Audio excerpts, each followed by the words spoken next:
Pretty well so far. The men have had two events. They went to Mississippi this past weekend, and we had some good results. I think we handled the event physically maybe a little bit better than the Tyler invite, and we had a few people win their flights, which we're excited about. And then the women, we've just been preparing for this upcoming weekend for the ITA Regional, and so, but yeah, I feel like we're making some good progress so far. Talk to us a little bit about ITA Regionals, what the format's like, what kind of the keys to victory and to getting as many positive results throughout that event. Yeah, so it's a beast of an event. It's a 64 draw. Pretty much the whole South Central Lone Star Conference is there. So it's a lot of familiar faces.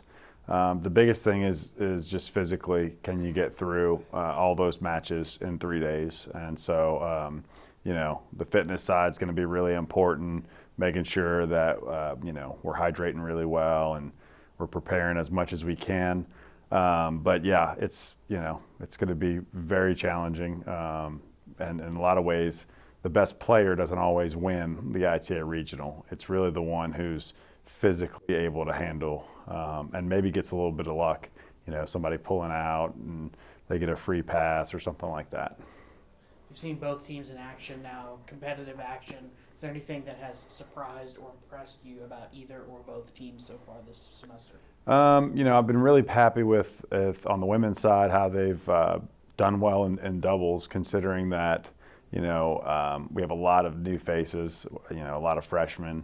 It's not that common to have good results. We have a ways to go, I think, to play the way I would like them to play, but in a lot of cases they're kind of figuring out ways to be successful, which is the most important part.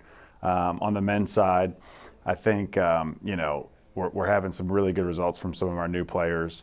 Furkan Lebdi won his flight this weekend in singles, and then Danil Felker also doing really well and had a really good win this past weekend over a really good player and lost to a really, really good player. So we feel like our newcomers are starting to hit their stride going into the ITA.